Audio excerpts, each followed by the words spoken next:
Hey everybody, this is Larry. This is day 6 of the Leetcode Daily Challenge. Hit the like button, hit the subscribe button, join me on Discord. Let me know what you think about today's farm and the explanation and all that stuff. I'm here in Sakura Juma, an island off Kagojima, 15-minute ferry ride away.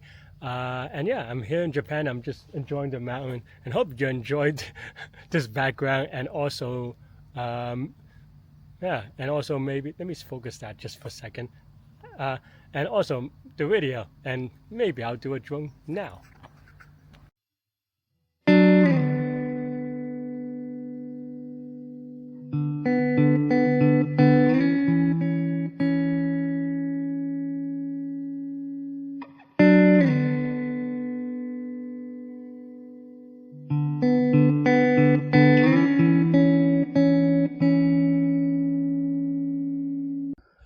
Hey everybody, this is Larry. Oh wait, I waited the intro. I forget. But I think I said the wrong day again. It should be day 5 of the Legal Daily Challenge and not day 6. I can't count, and I'm in a different time zone, so that's my excuse. Everything's a little bit off, and I'm not. Wait, is it day 5? Oh yeah, it is day 5, right? Yeah, okay. I don't know. My time zone is a little bit off. Everything's a little bit weird. I don't know when things anymore. Because I think in New York it's just a different day, but like the 6th comes out on the 5th, so I think I just did the math weird. But in any case, yeah, still hit the like button, hit the subscribe button. Let me know if you like these intros. I'm still trying to figure out things myself. So yeah. Anyway, today's farm is 1535. Find the winner of an away game. All right, let's see. You have an away distinct element integer k. Will we? Okay, the first two. Okay. The larger we wins and remains at 0, the smaller integer moves to the end. The game ends when okay. So So the naive thing to obviously do is to simulate it, right? Meaning just to run it out. And of course, given that n is 10 to the 5th, or maybe even more importantly, maybe they're both important. K is 10 to the 9th. You may take forever, right? And then you can watch all the Larry intros as you like, I suppose. No, but let's see. Well, the thing is that one obvious thing maybe is that K doesn't matter that much, in a way, right? And what I mean by that is that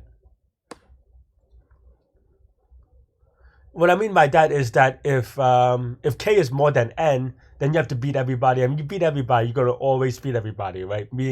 Being that that's the max element. I guess if that's the max element, that'll be your max element anyway. So what? So that means that you're essentially kept by N. And then the second thing to notice is that every number only has to try once, right? Because after then, once or twice maybe. Because after then it should be deterministic. Because then now everything should be fit in order, and then no matter how many times you do it, it's gonna happen. Well, no, that I'm wrong, right? Actually, I mean, I thought that was the case, because that's the case as, like, things fall into place in a lot of these type of problems. Not this one necessarily, but in this particular problem, I think what happens is that, well, like I was saying, you're eventually going to find the biggest number, right? I mean, there's only one. There's always going to be a biggest number, especially since they're distinct. That's what I was looking for just now, because they're distinct numbers, distinct integers. One of them will obviously be the biggest, and we have the biggest number, as we said before. It'll be all the other numbers anyway. So I think you can just simulate it once by going through the loop twice, in case that, like if the in a simple case, if your biggest number is the last number, then you have to do it twice or something like that. So I think that should be good if you have two. If you run it twice. I'm trying to think whether you need it 3 times, but I don't think so. As long as you do that. So yeah, let's try either play around with that. So n is equal to length of array. Oh, and for those who stay to the end, I also have an outro. If nowadays, just playing around with that as well. So watch the end of the video is what I mean. Uh, or not. I mean, that's up to you. But you know, but just playing around with stuff. As I'm, as I mentioned in the intro, I am still in Kagoshima. Just enjoying. I don't know, eating a lot really. But all right. So okay. So we set it to n if k is more than n, and then we just run it twice. Mm, how do I want to run it twice? Maybe I'm just lazy. Okay, fine. So yeah, for I in range of 2 times n, right? So then now, so current is equal to, let's just say -1, right? And then streak is equal to 0. And then now x is equal to a sub I. If x is, or if current is greater, I guess there's no equal to greater than x, then streak increment by 1. If streak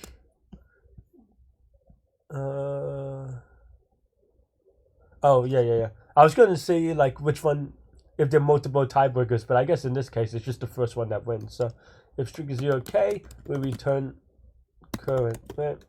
Otherwise, oh, and I guess this is an else. Else k consecutive rounds. So, okay, then I guess then the new number wins 1 round and current is equal to x. I'd spell current right. And otherwise return -1, but we'll just assert force as well. So that if our assumption is wrong, then yeah. Expected 5, why? 2. K is equal to 2. Maybe I mean, you know, maybe I have it off by 1. But did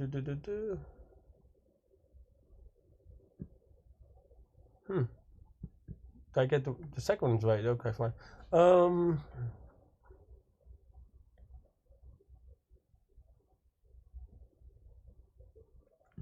This should be n-1 because it cannot beat itself. So I mean, maybe there's an edge case somewhere, but it's not relating to test 1. But I just realized that. What do I mean, man, my coding is so bad these days for some reason. Alright. I mean, the idea is right, but alright, current is -1, so the first one it should be 2, streak is 1. Oh, okay. I see. Because I count this as beating the -1, the sentinel value.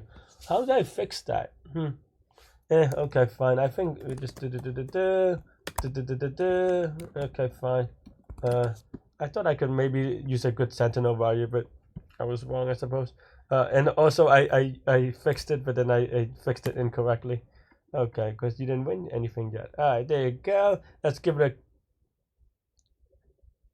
Am I ready? Yeah, let's give it a submit. Oh, no. Oh, I knew that. That's why I voted this way, but then I just kind of messed up. Whoops. Silly mistakes again. I voted this way knowing that I was gonna mod. What did I do last time? Okay. Okay, yeah, last time I was thinking about doing either this as well. But just a lot of silly mistakes. Anyway, but yeah, what is the complexity, right? Well, this at least the complexity is better than last time, but it's still sad, which is that it's sad that I got it wrong, rather. This is obviously linear time because we do linear times 2, and constant space because, well, we just count the space, right? Yeah, that's what I have for today. I think, yeah.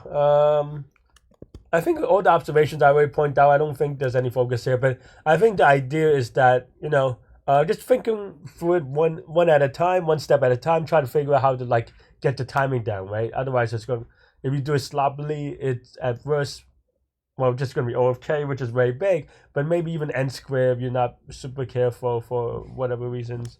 But yeah, and you can still get wrong answers for silly reasons, as you saw there. I was trying to do it with constant space instead of doubling the array, which I usually do, and I still double the array, but I don't know why. Sloppy Larry. But yeah, that's all I have for today. You can watch me do the intro or outro now. Thanks for watching. Hit the like button, hit the subscribe button, join me on Discord. Let me know what you think about today's farm and this video and all these intros and outros and stuff. Okay, red light. What I'm gonna do, yeah, the ice cream for today is this thing. Same as yesterday's ice cream, except for it's maybe vanilla flavored. Yeah, let's give it a spin. Ooh, can you see? All right, let's give it. Oh, look, fountain behind me running. Can you see it? Oh, whatever. You have to take my word for it.